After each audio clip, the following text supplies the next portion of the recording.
অৰূপ দে ডাঙৰীয়া, উকিল মছাহাৰী ডাঙৰীয়া, আমাৰ MCLA মাধৱ চেত্ৰী ডাঙৰীয়া, চৰকাৰৰ ছেক্ৰেটাৰী শিক্ষা বিভাগৰ বৰ্মন ডাঙৰীয়া,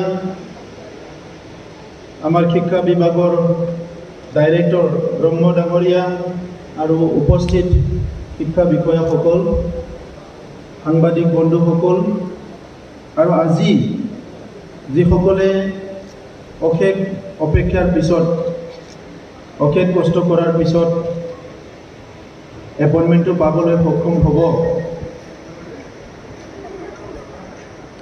সকলো কেণ্ডিডেটসকল, শিক্ষকসকল, প্ৰথমতে মই আপোনালোকক কংগ্ৰেচুলেশ্যন জনাইছোঁ। মই অলপ দুখ লাগি আছে। দুখ পাইছে নেকি? অলপ মুখবিলাক চালে মানুহবিলাকক দুখ পোৱা যেন লাগিছে।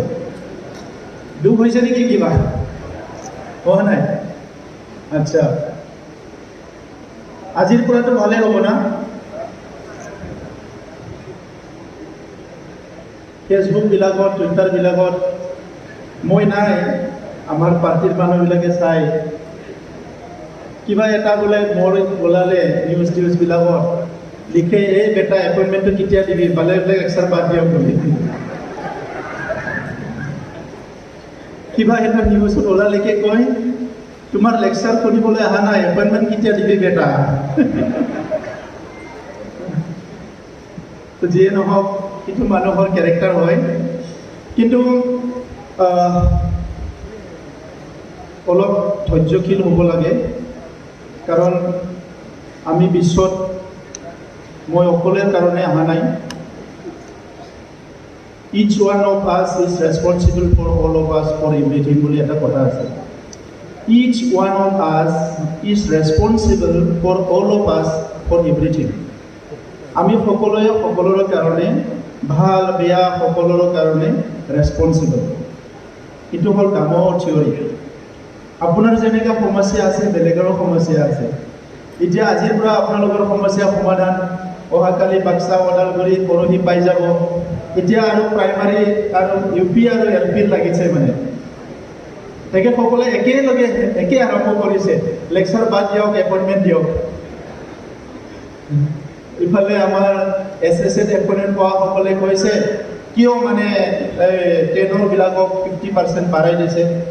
10ত 50% যাক বাঢ়াই দিছে, তেখেতসকলে আকৌ কৈছে কি নহয়, আমাৰ আৰু বয়সৰ সীমাটো আৰু বাঢ়াই দিয়ক। চ' অসমত যিটো শিক্ষাৰ সমস্যা, এইটো কেঞ্চাৰৰ নিচিনা হৈছে। কিন্তু আজিকালি আধুনিক চিকিৎসাত কেঞ্চাৰ বেমাৰো কি হয়, নিৰাময় কৰিব পৰা কিছুমান ৰাস্তা ওলাইছে। তো মই আজি আনন্দিত হৈছোঁ কি আমি বহুতখিনি শিক্ষক পাবলৈ সক্ষম হ'ম। আমি যি সময়ত স্কুলত পঢ়িছিলোঁ, সেই সময়ৰ পৰাই শিক্ষকৰ নাটনি, এই সমস্যাৰ লগত যুঁজি আহিছোঁ। বহুত আন্দোলন কৰি আহিলোঁ, ময়ো নিজেও আন্দোলন কৰিছোঁ। শিক্ষক লাগে, স্কুল প্ৰভিঞ্চিয়েলাইজ হ'ব লাগে, অংক শিক্ষক লাগে, বিজ্ঞান শিক্ষক লাগে, বহুত আন্দোলন কৰি আহিছোঁ। যেতিয়া মই হাইস্কুলত পঢ়ি আছিলোঁ, আমাৰ BSc টিচাৰ নাছিলে। যেতিয়া হায়াৰ ছেকেণ্ডাৰীত পঢ়ি আছিলোঁ, তেতিয়া ফিজিক্সৰ আমাৰ টিচাৰ নাছিলে। বহুত এনেকুৱা চিটুৱেশ্যনত আহিছোঁ। তো আনপিনেদি শিক্ষাক লৈ পেলাই বিৰাট ডাঙৰ এটা বেপাৰ চলি আছে।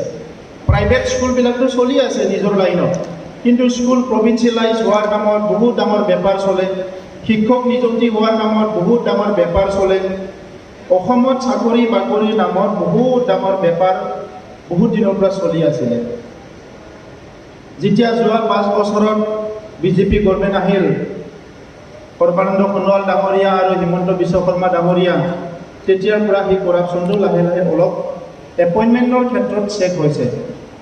সেইটো আমি সকলো শলাগ ল'ব লাগিব। আৰু আমাৰ বড়োলেণ্ডত মই শুনিছিলোঁ, আজিতো আমাৰ বহুত ডাঙৰ খানা হ'ব লাগিছিল। মই সুধিছোঁ মানুহবিলাকক, এজন মাষ্টৰ আজিৰ তাৰিখত যদি এপইণ্টমেণ্ট দিয়ে, কমচে কম কিমান পইচা ল'ব লাগে বুলি সুধিছোঁ। আপোনালোকে কওকচোন, কিমান পইচা ল'ব? আন্দাজ কোনোবা? এটা মাষ্টৰ চাকৰিৰ কাৰণে কিমান পইচা ল'ব পাৰে মাৰ্কেটত? কোনোবা কওকচোন।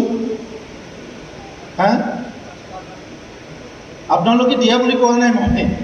কোনোবা দিছে নেকি এইবাৰ পইচা দিছে নেকি অঁ মই আগতে কৈ থৈছোঁ পইচা দিলে কিন্তু চাকৰি নিদিওঁ বুলি পেলাই মোক কৈছে 3 লাখৰ পৰা 5 লাখ টকা ঘুচ ল'লেহেঁতেন বুলি পেলাই চাকৰি দিয়াৰ নামত তো মই হিচাপ কৰিব দিছোঁ আমাৰ ডাইৰেক্টৰ ছেক্ৰেটাৰী সিদিনা বহি কিমান টকা আহিল হয় আমাৰ ৰাতাৰাতি হিচাপ কৰকচোন বুলি কেনে কিমান বা কোটি টকা আহি গ'ল হয় বুজিছেনে কিন্তু সেই টকাটো লৈ পেলাই আমি ক'ত যাম বুজিছেনে মই চৰকাৰে দিয়া CC কেমেৰাটো ভয় নকৰোঁ মই আসল CC কেমেৰাটোতো ভয় কৰোঁ যিটো নেকি আকাশত থাকে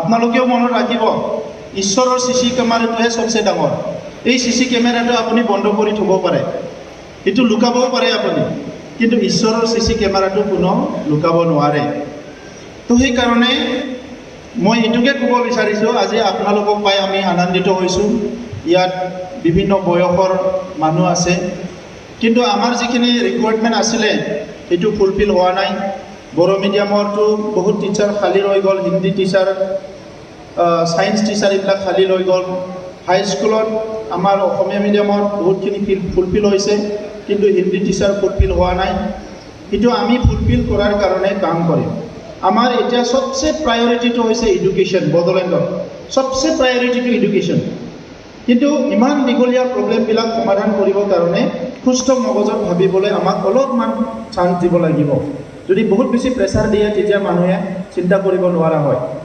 আমাৰ ইয়াত যোৱা 17 বছৰে বহুত কিবা 17 বছৰ নহয় 30-40 বছৰে আন্দোলন হৈ থাকিল বহুত কাম হোৱা নাই এতিয়া একদম জাম লাগি গৈছে মানে জাম লাগি যোৱাৰ কাৰণে মানুহবিলাক আমাৰ চৰকাৰটো কিমান দিন হৈছে এইটো হিচাপ নকৰে সেই 40 বছৰটো হিচাপ কৰি আহিছে 30 বছৰটো 15-17 বছৰটো হিচাপ কৰি আহি আমাক কয় আমি একোই পোৱা নাই 17 বছৰত বুলি কিন্তু আমাৰ চৰকাৰটো মাত্ৰ 6 মাহে হৈছে আৰু সেই চৰকাৰখন আমি সকলো জায়গাত লৈ যাব বিচাৰিছোঁ চৰকাৰখন আমি কোকৰাঝাৰৰ ছেক্ৰেটাৰিয়েটত ৰাখি থ'ব বিচৰা নাই চৰকাৰখন আমি স্কুলত লৈ যাব বিচাৰিছোঁ চৰকাৰখন আমি গৰীব মানুহৰ ঘৰত লৈ যাব বিচাৰিছোঁ চৰকাৰখন আমি প্ৰত্যেক অফিচে লৈ যাব বিচাৰিছোঁ আৰু সকলো মানুহৰ সমস্যা সমাধানৰ এটা এক বেষ্ট সলিউশ্যনৰ এটা পথ হ'ব লাগে এই চৰকাৰখন বুলি পেলাই চৰকাৰটো আমি অলপ মানে বেলেগ ধৰণে আমি কাম কৰিবলৈ লৈছোঁ কিন্তু আপোনালোকৰ সহযোগ লাগিব সহযোগ মানে টকা পইচা নালাগে এটা পজিটিভ এটা গেটচাৰ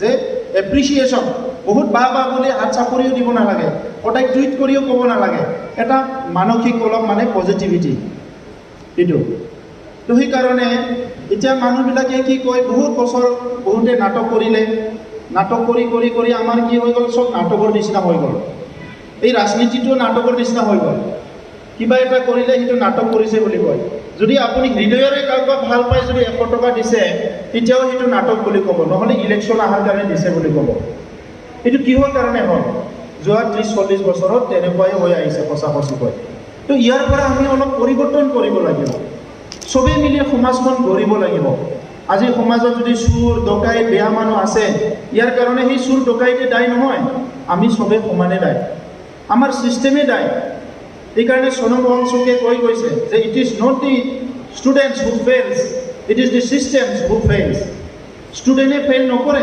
ছিষ্টেমেহে ফেইল হয় তো ছিষ্টেমটো আমি ঠিক কৰিব লাগিব মহাত্মা গান্ধীয়েও কৈছে যেতিয়া ছিষ্টেমটো আপুনি ঠিকমতে কৰে ছিষ্টেমে আপোনাক চলায় কিন্তু ইয়াত মই খুব মানে আচৰিত উপলব্ধি কৰি আছোঁ আমাৰ মানুহবিলাকে অকলে চব ডিচিশ্যন লৈ পেলায় মই এইটো কৰিম কোনো কনচালটেশ্যনৰ ছিষ্টেম নাই আমি গভৰ্ণমেণ্টতে ফাইট কৰি থাকিব লগা হৈছে মই এইটোৱে ক'ব বিচাৰিছোঁ যে সকলোৱে মাষ্টৰ হ'ব নোৱাৰে মাষ্টৰ চাকৰি পাব লাগিলে কপাল লাগিব আৰু মাষ্টৰটো বেলেগ চাকৰিতকৈ সবচে বেষ্ট চাকৰিটো হৈছে মাষ্টৰ চাকৰি কিয় আপুনি মানৱ গঢ়িবৰ কাৰণে হিউমেন ৰিচোৰ্চ গঢ়িবৰ কাৰণে মানৱ সম্পদ গঢ়িবৰ কাৰণে আপুনি এটা সুযোগ পাইছে teaching is not a job শিক্ষাটো মাত্ৰ চাকৰি নহয় it's an art and responsibility এইটো এটা আৰ্ট হয় আৰু এটা ৰেছপনচিবিলিটি ময়ো অলপ দিনৰ কাৰণে মাষ্টৰ কৰিছিলোঁ মই হায়াৰ ছেকেণ্ডাৰী পৰীক্ষা দিয়াৰ পিছত ছায়েন্স টিচাৰ নাছিলে এখন বিদ্যালয়ত হেডমাষ্টাৰজনে মোক ঘৰত যাই মাতিছিলে যে তোমাক চাইকেল এখন দিম তুমি আমাৰ স্কুলত শিকাব আহিব লাগে তো মোক চাইকেল এখন দি দিলে মই শিকাব গৈ থাকিলোঁ মোক সায়েন্স শিকাব মাতিছিলে, কিন্তু স্কুলত গৈ দেখা পালোঁ যে হিন্দী মাষ্টাৰো অহা নাই, হিন্দীও পঢ়াব লগা হ'ল। দেখিছোঁ যে মানে ইংলিছ মাষ্টাৰো অহা নাই, ইংলিছো পঢ়াব লগা হ'ল। মানে স্কুলখনত মই গৈ পেলাই এনেকৈ ঘূৰি থাকিব লগা হ'ল কি ইয়াত যোৱা ইয়াত যোৱা ইয়াত যোৱা, আৰু ইয়াৰ ভিতৰতে কিছুমান ল'ৰা মানে বাহিৰত বহি থাকে, ক্লাছত ইণ্টাৰেষ্ট নাই, কিবা নাই। পিছত গৈ মূৰত মই চলিলোঁ যে মোৰ জীৱনত কিবা এটা আছে মই নাজানো, কিন্তু থাকিলে মই ক'ব